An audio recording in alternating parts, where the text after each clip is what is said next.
ಏನು ನಾವು ಕಷ್ಟಪಟ್ಟು ಈ ರೆಸ್ಪಾನ್ಸ್ಗೋಸ್ಕರ ಏನು ವೆಯ್ಟ್ ಮಾಡ್ತಿದ್ವೋ ಅದು ನಮಗೆ ಸಿಕ್ಕಿದೆ ಫೈನಲಿ. ಎಲ್ಲ ಕೇಳ್ತಾ ಇದ್ದಿದ್ದು ಯಾಕೆ 3 ವರ್ಷ ತಗೋತಿದ್ದಾರೆ ಈ ಸಿನಿಮಾಗೆ ಅಂತ ಅಂದ್ಬಿಟ್ಟು.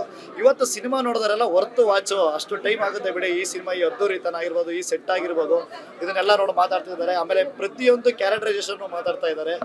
ಅದು ಇಷ್ಟು ದಿನ ಏನು ಅದೇ ಪರ್ಫಾರ್ಮರ್ಗಳನ್ನ ಅದೇ ಆರ್ಟಿಸ್ಟ್ಗಳನ್ನ ಏನು ನೋಡಿದ್ರು ಈ ಸಿನಿಮಾದಲ್ಲಿ ವಿಭಿನ್ನವಾಗಿ ಕಾಣ್ತಾ ಇದ್ದಾರೆ. ಎಲ್ಲ ಅಪ್ರಿಷಿಯೇಷನ್ ಮಾಡ್ತಿರೋದು ತುಂಬ ಖುಷಿ ಇದೆ ಸರ್. ಸರ್, ಬರಹಗಾರರಿಗೆ ಎಲ್ಲೋ ಒಂದ್ ಕಡೆ ಕನ್ನಡ ಇಂಡಸ್ಟ್ರಿ ಚಾನ್ಸ್ ಇಲ್ಲ ಅಂತ ಹೇಳಿ, ಬಟ್ ನಿಮ್ಮಿಂದ ಪ್ರೂವ್ ಆಗ್ತಾ ಇದೆ ಬರಹಗಾರರು ಗೆಲ್ತಾ ಇದ್ದಾನೆ ಅಂತ ಏನಂತ ತುಂಬ ಅನಿಸುತ್ತೆ ಸರ್. ಈ ಇತ್ತೀಚೆಗೆ ಬರಹಗಾರನ್ನ ಗುರುತಿಸಲ್ಲ ಅಂತ ಅಂದ್ಬಿಟ್ಟು ಅದೇನೋ ನನ್ನ ವಿಚಾರದಲ್ಲಿ ತುಂಬ ಅದೃಷ್ಟವಂತ ಸರ್ ನಾನು. ಯಾಕಂದರೆ ಫ್ಯಾನ್ಸ್ ಆಗಿರ್ಬೋದು, ನಾರ್ಮಲ್ ಆಡಿಯನ್ಸ್ ಆಗಿರ್ಬೋದು, ಅವರವರೇ ಪೋಸ್ಟ್ ಆಗ್ತಿದ್ದಾರೆ. ಬೆಳಿಗ್ಗೆಯಿಂದ ಕಮ್ಮಿಯಾರು ಒಂದು 50 ಫೋನ್ಗಳು ಬರ್ತಾ ಇದೆ, ಡೈಲಾಗ್ಸು ಅಂತ. ಆಮೇಲೆ ತುಂಬ ಜನ ಹೇಳ್ತಾ ಇದ್ದಾರೆ ಪ್ರೇಮ್ ಸರ್ ಸಿನಿಮಾಗಳಲ್ಲಿ ಡೈಲಾಗ್ಸ್ನ ನೋಡಿ ತುಂಬ ವರ್ಷಗಳಾಗ್ಬಿಟ್ಟಿತ್ತು, ಈ ಥರ ಒಂದು ಟ್ರೀಟ್ಮೆಂಟ್ನ ನೋಡಿ ಅಂತ ಅಂದ್ಬಿಟ್ಟು. ಅದೆಲ್ಲ ತುಂಬ ಖುಷಿ ಇದೆ. ಆಮೇಲೆ ಧ್ರುವ ಸರ್ ಡೈಲಾಗಿಂದನೇ ಕರ್ನಾಟಕದಲ್ಲಿ ಮನೆ ಮಾತಾಗಿರೋರು. ಅವ್ರ ಸಿನಿಮಾ ಡೈಲಾಗ್ಗಳು ಇವತ್ತು ಅವ್ರ ಫ್ಯಾನ್ಸ್ ಎಲ್ಲ ಫೋನ್ ಮಾಡ್ತಿರೋದು. ಊರಲ್ಲಿ ಬ್ಯಾನರ್ ಓಡಿಸ್ತಿದ್ದಾರೆ, ಆ ಬ್ಯಾನರ್ ಮೇಲೆ ನಾನು ಬರೆದಿರೋ ಡೈಲಾಗ್ಗಳನ್ನ ಹಾಕ್ತಾ ಇದ್ದಾರೆ, ನನ್ನ ಫೋಟೋ ಹಾಕ್ತಾ ಇದ್ದಾರೆ. ಇದೊಂದು ಬೇರೆ ಥರ ಸ್ಪೆಷಲ್ ಫೀಲಿಂಗ್ ಸರ್. ಅಭಿಮಾನಿ ತಾನು ಇಷ್ಟಪಡೋ ಹೀರೋ ಈ ಥರ ಡೈಲಾಗ್ ಇಷ್ಟ ಆಗುತ್ತೆ ಅನ್ನೋ ರೀತಿಯಲ್ಲಿ ಫ್ಯಾನ್ಸ್ ಎಲ್ಲ ಹೇಳ್ತಿರೋದು. ಇಲ್ಲ, ನಾನು ಸಿನಿಮಾ ಶುರುವಾದಾಗಲೂ ಧ್ರುವ ಸರ್ಗೆ ಹೇಳಿದ್ದೆ, ನಾನು ಒಬ್ಬ ಅಭಿಮಾನಿ ಬರೆದ್ರೆ ಸಿನಿಮಾ ಹೆಂಗಿರುತ್ತೆ ಅಂದ್ಬಿಟ್ಟು ಈ ಸಿನಿಮಾದಲ್ಲಿ ತೋರಿಸ್ತೀನಿ ಅಂತ ಅಂದ್ಬಿಟ್ಟು. ಇವಾಗಲೂ ಅದೇ ಕೇಳಿದೆ, ಏನು ಭಯ ತೋರಿಸಿದ್ದೀನ ನಾನು ನಿಮ್ಗೊಂದು ಮಾತು ಹೇಳಿದ್ದೆ ಅಂತ ಅಂದ್ಬಿಟ್ಟು.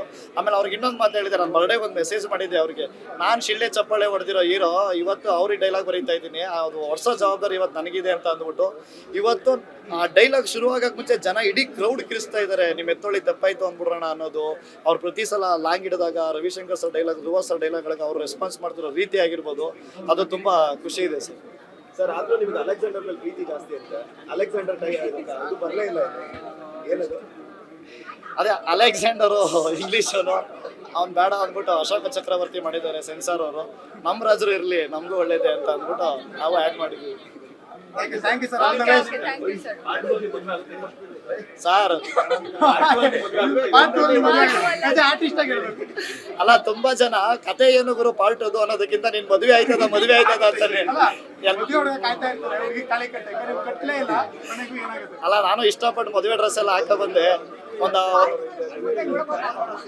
ಅಲ್ಲ, ಖಂಡಿತ ನೋಡ್ಬೋದು. ಆವಾಗ ನೆಕ್ಸ್ಟ್ ಪಾರ್ಟ್ ರಿಲೀಸ್ ಆದಾಗ ಎಲ್ರಿಗೂ ಊಟನೂ ಅರೇಂಜ್ ಮಾಡಿ ಹುಡುಗಿನೂ ಕರ್ಕೊಂಡ್ಬರ್ತೀನಿ. ಏನ್ ಮೇಡಮ್? ಮೇಡಮ್, ಪಾರ್ಟ್ 1ಗೆ 1 ಹಾಕ್ತಿದ್ದೀನಿ, ಪಾರ್ಟ್ 2ಗೆ 2 ಹಾಕ್ಬಿಡ್ತೀನಿ. Thank you.